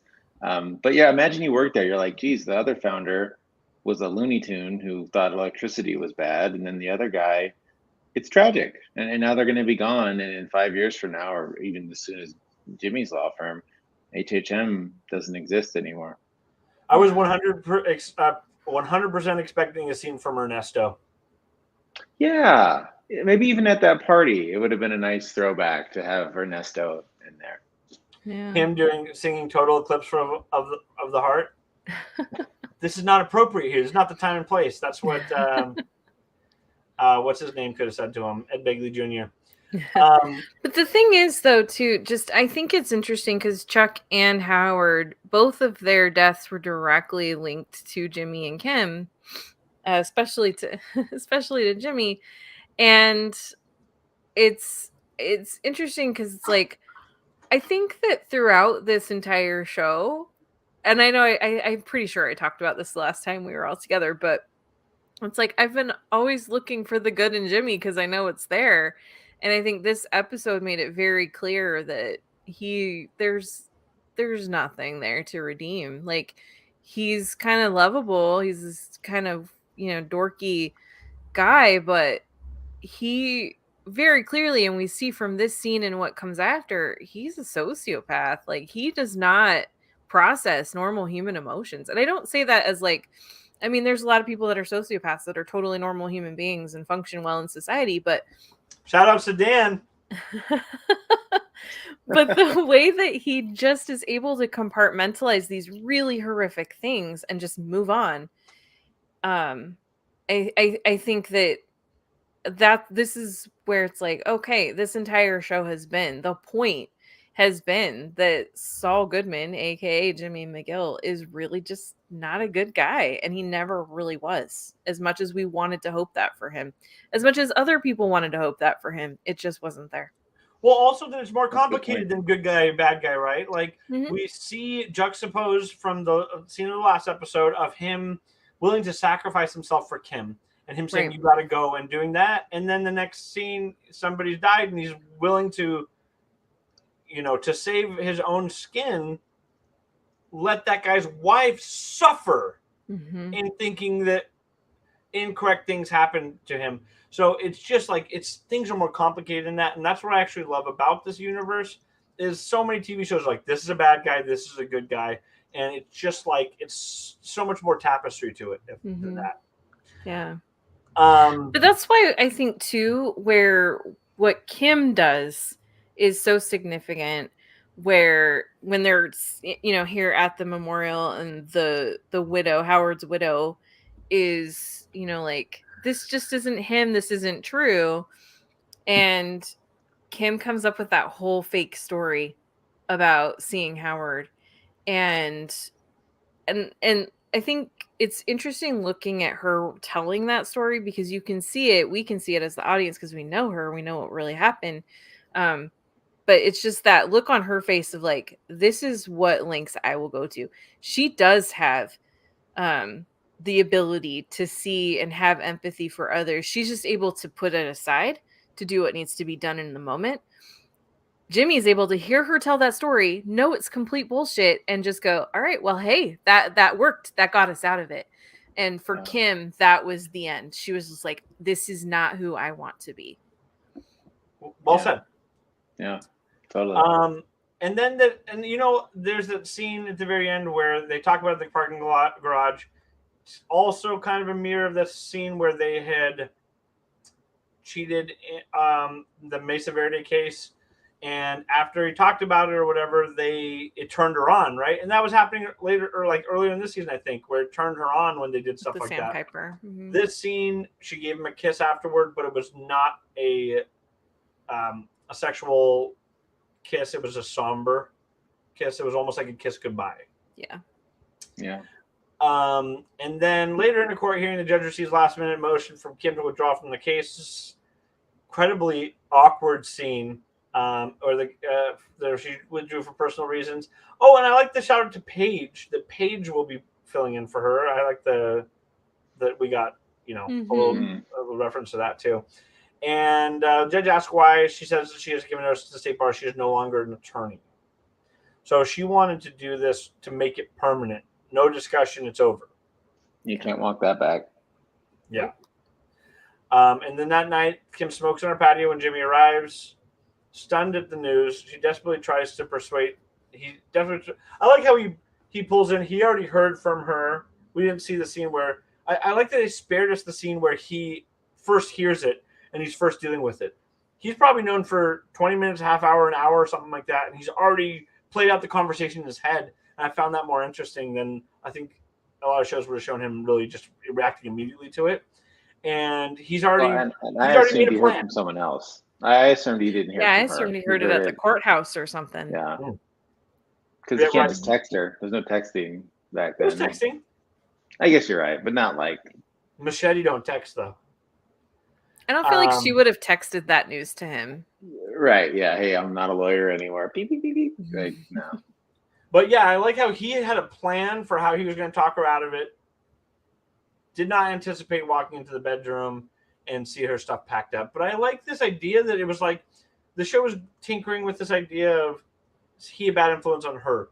She a bad influence on him. And she comes out with we're bad influence on each other.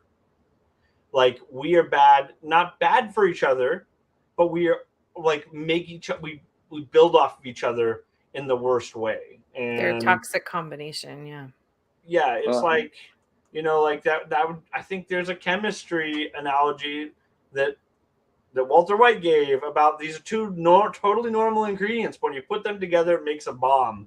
Mm-hmm. And I think that there's, some parallels there to that. I know we're always working out parallels from Breaking Bad, but, But the one thing is... He had it planned the whole time. But now with Kim out of his life, he turns into the absolute worst version of himself as Saul. So in a weird way, yeah, maybe together they were bad, but she, I think, is probably the last shred of genuine happiness. I mean, look, he's with prostitutes, giving them Nutrient bars, which is pretty funny. I think he's even worse now. It's even more toxic without... I took that as him proving her wrong. Who wrong? Kim? Yeah, that he's proving her wrong by saying, no, it's like... You made me I don't better. know if I'm like overthinking it, but I was taking it as like you say that we're bad for each other. Well, look what I can be. What's to stop me from being full blown and break bad completely? I feel like there's a difference, though. I totally get what both of you are saying, and I feel like, and this is not to defend Saul Goodman or say that he's a worthwhile person at all, but I feel like the type of bad guy that he becomes and the choices that he makes, he's like in this seedy world of just bad people doing bad stuff. What was really the problem with Jimmy and Kim together was all the collateral damage of people who didn't deserve what was coming to them. Yeah. And I also think like Saul in Breaking Bad, I don't think he'd refer to himself as a bad guy. I think his morals are just different. Mm-hmm.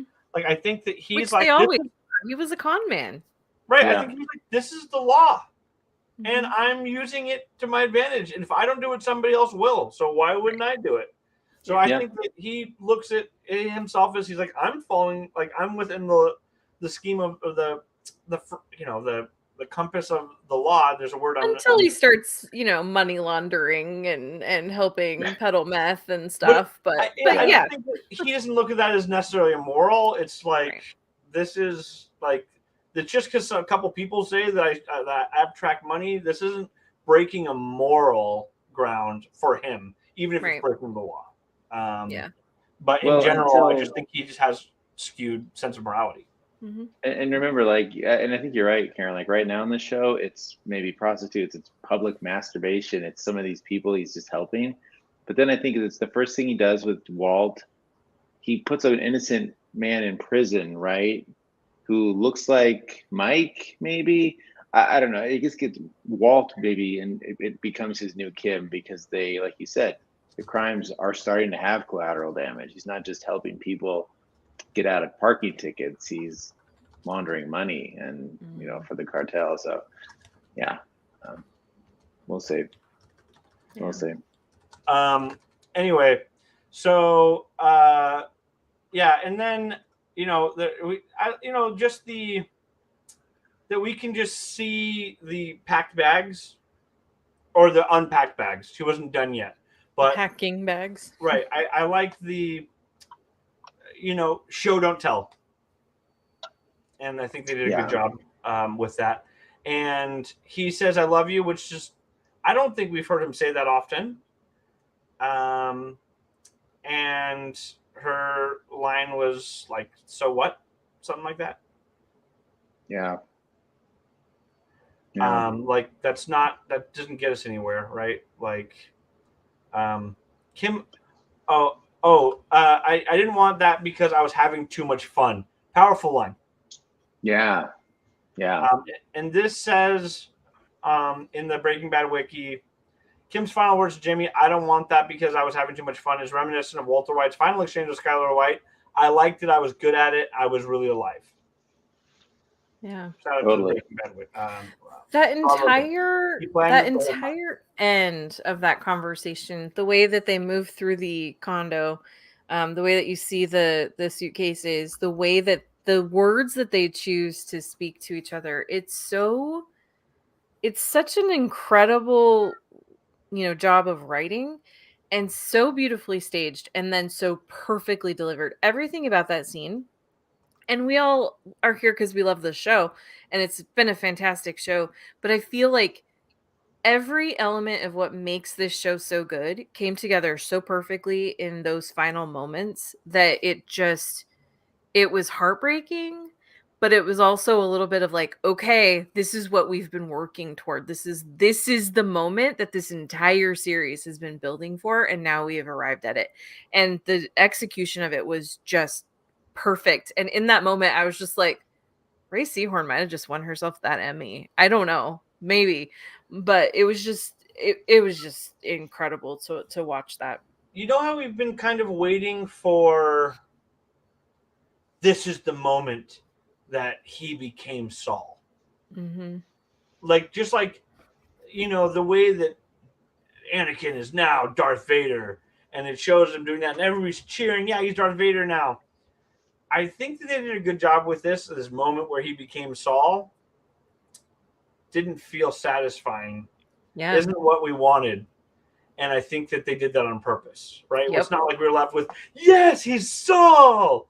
And I think that was a really great misdirection because they kept doing these scenes of Saul Goodman when he came out of the courtroom, and I'm not going to let that happen again. Dun, dun, dun, dun, dun, dun, dun. And those are actually a very tragic character, and Super. And that's the brilliance of the writing is really taking you on that journey and understanding that the person that we meet in Breaking Bad is like he's the result of tragedy and loss and a lot of really bad choices. Yeah. And then we get this final montage of him waking up. He has paid a woman to have sex with him that is sleeping next to him. He embarks on, and she looks like not to make any assumptions, but he looks like not a call girl. Looks like somebody like we had seen previously in the show. He embarks on his morning routine, choosing which suit to wear to work while talking to people on his Motorola Bluetooth. I remember that Bluetooth headset, really cheap one, because I used to sell cell phones back then. And complaining, working incredibly hard. I mean, by the way, he is a workaholic. What a machine. No one said he's not a hard worker, right? No, my God. Yeah. No one ever accused him of Charlie it. Hustle. That was actually a line from Chuck. He said nobody ever accused you of not being a hard worker. Yeah. And he arrives at the strip mall office, which has since been redone in the gaudy fashion. Now here's the thing is, for a second, I was thinking afterward, I was like, oh, wait, was that like just a couple weeks after it? Or are they saying that was soon afterward? It's definitely a long time because he is balding. It shows his comb, working on his comb over. So this is probably a year or two after, I would assume. Stressing, too. I think there's a lot more stress in his life with these cases. Yeah. And once inside his office, Saul instructs Francesca through the intercom to bring in his first consultant of the day. Just like Karen, I was like, two options here. It's either going to end right now, or Jesse's going to come in, or Walt's going to come in. And it ended, I was like, I knew it. One of the two options. Yeah. But yeah. Anyway. All in all. What's interesting, though, is that because they didn't end it with him having that first meeting with Walt, we don't actually know if they've already met or not. We don't know if this has like put us into where that relationship has already started, or if we're finally reaching that. Yeah. So this Breaking Bad wiki, they are on fire with trivia right now. So I'm going to run through some trivia. Hit us with it. We'll do some segments, then we'll call it a night. This episode concluded with a memorial dedication to Julia Clark Downs. She served as a consultant for the series. At one point during her career, she worked as a district attorney. She passed away in an accident on October 5th, 2021. So they were doing a lot of sad stuff on set with the final season of Better Call Saul. Fun and games may refer to activities that are fleeting, inconsequential, and relatively worthless. It also derives from the ancient proverb, it's all fun and games until someone loses an eye. I thought it was all fun and games until someone gets hurt. This is likely a reference to the ramification of Howard Hamlin's death, staged suicide in the previous episode. I took it as a reference to Kim's final line. But yeah, also that. This episode has numerous references to Breaking Bad. In the teaser, Jimmy is seen fitting casts of one of his clients, the exact same thing he did for another client in Greenlight and Breaking Bad. Gus is informed by the episode of Eladio that the whole North except South Valley is his territory, which is the same territory he controls in Breaking Bad. While getting dressed, Jimmy asks if there's another public masturbator referencing what he mixed up Badger as in Better Call Saul. I didn't catch that. That's funny. He also forgot about that one, yeah. He mentions his Xanax guy, which is an anti-anxiety drug that he offers Jesse Pinkman, claiming he has a drawer full of them. Jimmy's iconic Cadillac and Better Call Saul branding and marketing makes its first chronological appearance. The scene transition from Howard's blood to the tomato sauce in Jimmy's lunch resembles a transition between Victor's blood and ketchup on Walt and Jesse's plate in Box Cutter. The painting above the bed. Okay, this is kind of not interesting trivia.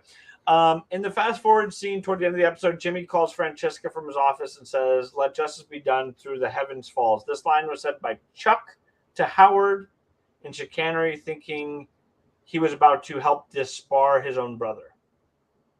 Oh, wow. I forgot that. I actually don't find callbacks like this that interesting, so I'm kind of skimming through these.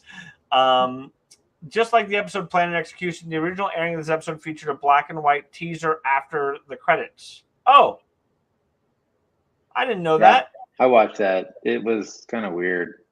It was like Saul yelling about what was it, Kieran? I don't remember. Is it almost like selling cars? It sounded like, or Karen definitely thought, because she always watches the end credits because she preaches that all the time. So what happened, Karen? No, I don't. I saw the thing with the taxi driver in Omaha. After this episode? This last one? Mm-hmm. Oh, what was that? I didn't see it. It says we see Jimmy speaking through a sounds into a megaphone. He says, "And ready, set, action, move, move, move, go, go, go." Yeah, that's right. Okay, I did hear that, and then I think that the taxi was actually the promo for next week or the last episode. There was one in the last episode. Yeah, you are right. You are right, Dan. The photos of Howard used the memorial are from Patrick Fabian's Instagram page. Some being photoshopped to preserve continuity. Notably, a photo of Fabian staying next to his bike at a triathlon had the year on his shirt changed from 2007 to 2002. And the photo of Fabian hiking had Tony Dalton, ironically the actor who played Howard's killer, cropped out of the frame. Yeah, that would have not worked for the continuity of it. No. In the flash forward, the last one, I'll just read this without skimming it. In the flash forward scene, while Saul is in his closet changing clothes, hanging above the doorway is a large golden coin with Saul's head on it. Saul's head on the coin faces east. This is a callback from one of Jimmy's cons he did with Marco in season 1, where he tells a fake story about the disgruntled worker of the mint changed John F. Kennedy's head on the $50 facing east. Anyway, let's get into the let's do our segments, baby. Segment, shall we? Shall we? I forgot about this. Yeah, pull it up. Come on, play. Come on!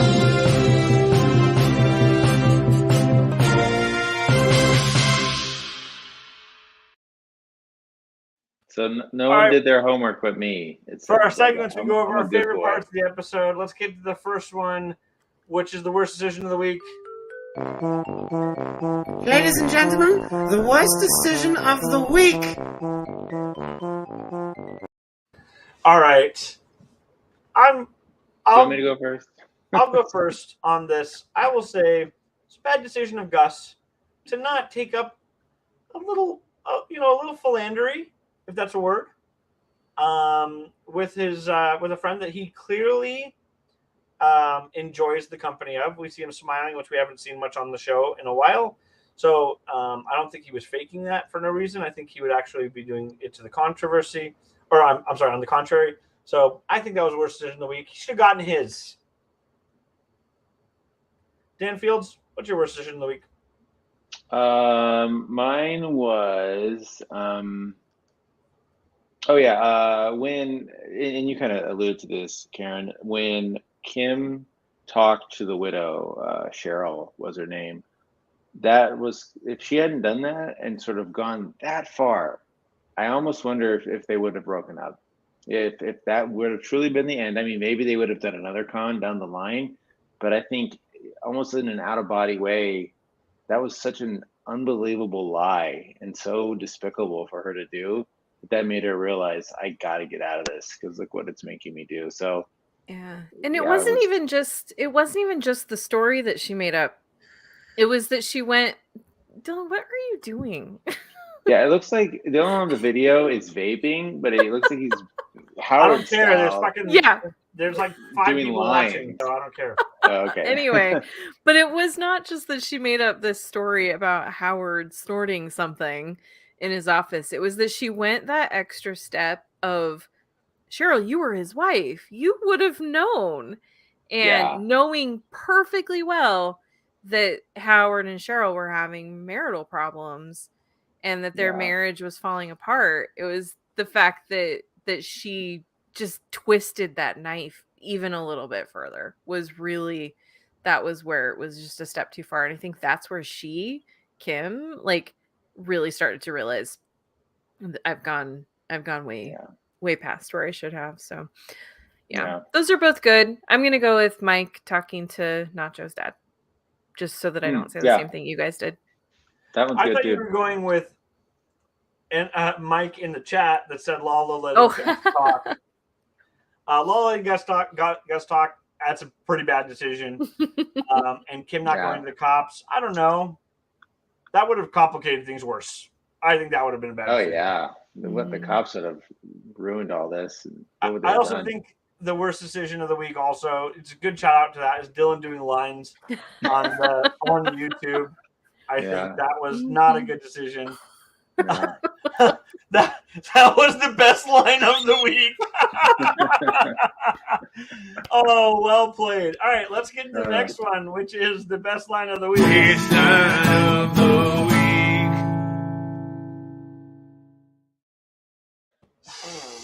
Yeah, I need one of those lines right now to finish strong here. Dan, you want to go go first on this Dan? one. Okay, Absolutely. I'll go first. Mine was, and I'm a sentimental guy and a dad over here.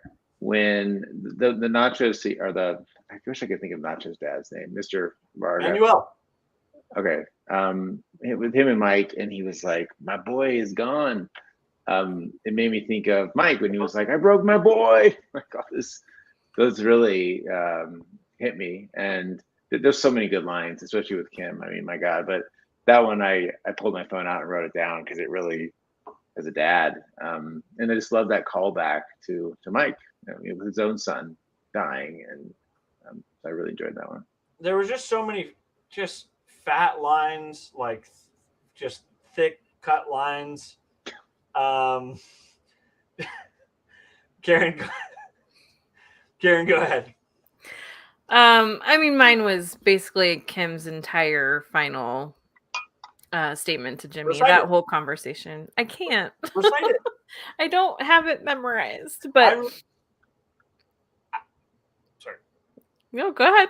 I really liked the end line, which is "I was having too much fun." I feel like that kind of sends a reverberation around the entire understanding of, said it a million times on this podcast, what Breaking Bad and Better Call Saul does better than any other show, I think, ever, is establishing motivation. And I think that nobody's going to leave that scene going, why did she leave him, though? Yeah. And Karen's camera was frozen. I was going to make a joke about her. Sorry, it was. Pensive. So pensive. Am I still frozen? Because I look like I'm No, you're good. Okay. But yeah, I think that was the ultimate part of that entire scene. But I think everything about that, like when she says we're bad for each other, all of it, it was just utter perfection. Hey, that's the funniest moment of the week.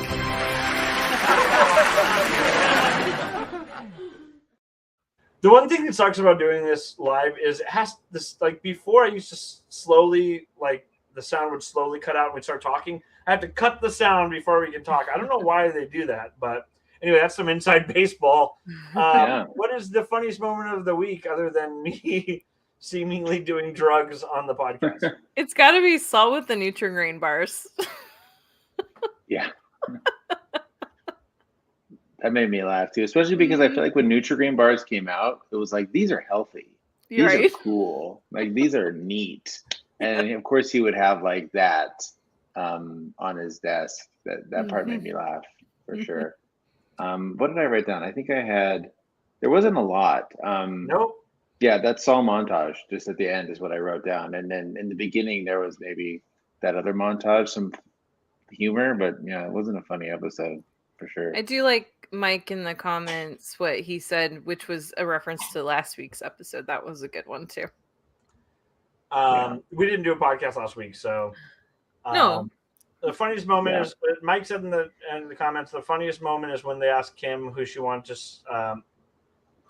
was sent to kill, and she pointed at the Gus body double. Oh, I didn't catch that. That's fucking funny. Oh yeah, it was hilarious. Yeah, that was funny. Because she didn't know who Gus was, so she didn't know that was the wrong person. Yeah. Oh, I remember that scene, and I guess I just didn't register that. That's actually fucking funny. I actually would like to say that, but I want to go with the fact that he was complaining about the radio commercial was like recorded in mono, and then he said that's what the Beatles did. Like, I found that quirky and funny. Yeah, that was pretty funny. Yeah. Did you go yours, Dan? Yeah, mine was the montage and the Nutri-Grain bars. That was it. The prediction of the week. That was definitely in the wrong order. We usually do funniest moment of the week first, but no one gives a absolute shit. Prediction of the week. Dan already tried to steal mine, but I'm going to say it. Good. Because he said it earlier in the podcast, an hour and 39 minutes ago, that this is not the last we see of Kim, for sure. And that was my prediction a long time ago, that we'd see one of those characters, and now you're on my side, my friend. So your prediction was like we'd see him in the first episode or something. Well, we haven't seen. I agree. In fairness, we have not seen the Jean storyline at all. So I think my prediction may still work. I think that would have been a really good surprise, but I think it perhaps would have taken some tension away. But I'll go with that. But I also don't think it's going to be as integral to the plot that we think. But it's 4 episodes still to go. So I don't know. I think we're all assuming that all 4 episodes are going to. I don't know. Like, are we assuming 2 are going to be in Breaking Bad and 2 of them are going to be in the black and white storyline? I think it's going to be a mixture of both. I think it's going to be storyline from Breaking Bad and go back and forth or something like that. I think that would be other than that, they're going to be doing the exact same thing they did in Breaking Bad, which was a time jump for the last 2 episodes. I don't really know, but anyway, that's right. Are we going to get a scene of like Jean looking at Kim through the bushes, and she sees her like beautiful life and her handsome husband? She's got a couple kids. Or will they meet at a bar and have some tequila and part as friends? I don't have. You're asking that, or is that your prediction of the week? No, I wonder. I don't think it'll be a trope like that where he sees her like pushing a kid on a swing and thinking of the life that he could have had. But I don't know what it's going to be. I don't think Kim is going to have like this perfect life now. I think that she is very damaged as well, but I do think that they will reconnect in Omaha on accident or on purpose. Either way, I'm not sure, but I think as far as how much of Breaking Bad and how much of the Jean storyline, I think we're going to jump to the end of Breaking Bad. Like, I think that we've seen enough of, just because of we had 5 seasons of it, or 4 seasons that he was on. But I think that we know enough about how he and Walt worked together and how much they were involved. I don't think we need a lot from that time. Mm-hmm. I think what we need to do is jump to the end and see exactly why and when Saul decided to skip town, what all the implications were of that, and then what happened to him after. What if it's to establish where Kim was during that happening? Like they like, or not where she was, but maybe contact with her.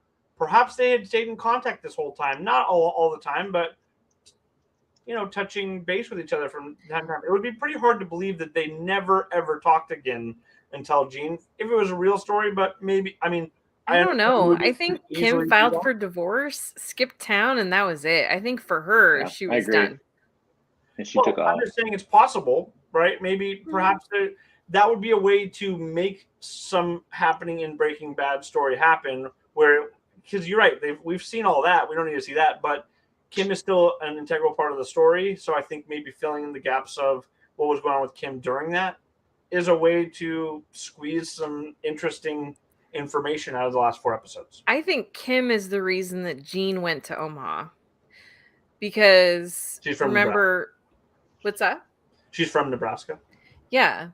And so I think, because in Breaking Bad, that's when, he makes that throwaway line about, I'm going to be managing a Cinnabon in Omaha. And I think that was very, like, at the time that was written, obviously it didn't reference anything. But I think that now that they've developed this story, I think that Saul, as we know him now, specifically said Omaha because of Kim. Yeah, at the time it seemed like a joke, but later, I guess we find out that it's not. It's more of an assignment he's already been told. But I don't know. I rewatched that episode too before we did this podcast, and I was like, it was kind of hard to swallow that. It seemed like he was joking. Like it definitely seemed like he was joking, and they kind of shoehorned it together. But that's fine, Well, and you could even take it as like when he said it, he was joking, but then he started to go, that might actually be the right place or something, you know. I mean, there's lots of ways that could play out, but the point is that I think we don't need to spend a lot of time in the Breaking Bad world because we know enough about what Saul does and what happens there, that I really think these next 4 episodes are going to jump to the end of that storyline and then into what happens as Gene. Yeah, I agree. All right. Well, I will be accepting your guys' apology next week here on Better Talk Saul. Thank you guys. Obviously, thank you everybody for the chat. That's really fun. I hope people listening to this, because everybody was confused why we didn't have an episode last week. Understandably, but we'll be back for all of the rest of the episodes of the rest of the show. I have been doing on our YouTube channel daily framed and box office game, which is like kind of a movie version of Wordle.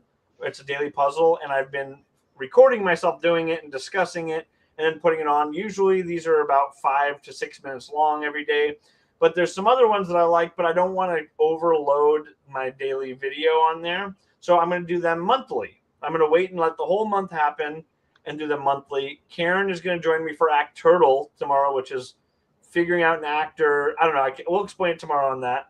But we're going to live stream it on YouTube. And, you don't have to watch it live if you don't want to. It'd be cool if you did.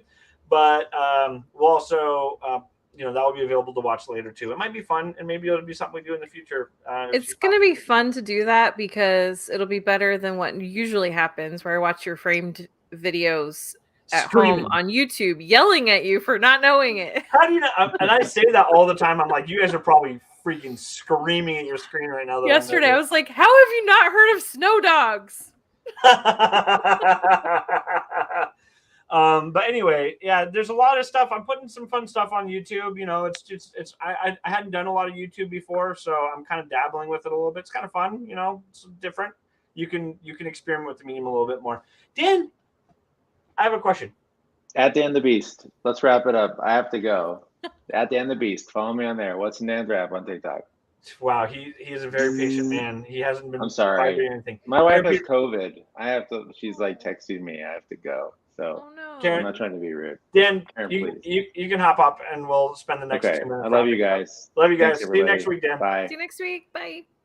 Karen Peterson, where can people follow you on the intranets? Right there at Karen. Oh, I thought I was pointing at myself. I guess I'm not. There it is. There we go. My little green screen cut off perfectly when it's 3 people. With 2 people, you can kind of see the side from it. It kind of ruins the illusion. But yeah, thank you guys in the chat, and hopefully Dan's wife gets well soon. I think she's okay. It's not a life-threatening thing or anything, obviously. Otherwise, he wouldn't be recording a podcast right now. I would hope not. But thank you. I'm excited. Tomorrow we're gonna have fun recording Act Turtle. Yeah. Act Turtle. But yeah, it'll be fun to do that. And I'll never do the post turtle one again. That one just fucking sucked. That one's hard. But have you done Movie Doll? Yeah. That one's fun too. If that's the one you're willing to also stop doing, I'd be willing to do that once a month too.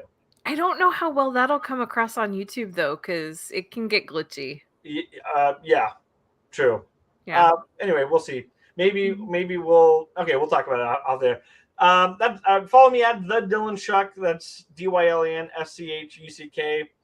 And follow the show at BetterTalkSaul. Email us at BetterTalkSaul@gmail.com. And that's it. I'm Dylan Schuck. I'm Karen Peterson. And we'll see you next week. That was Dan Fields. That was Dan Fields.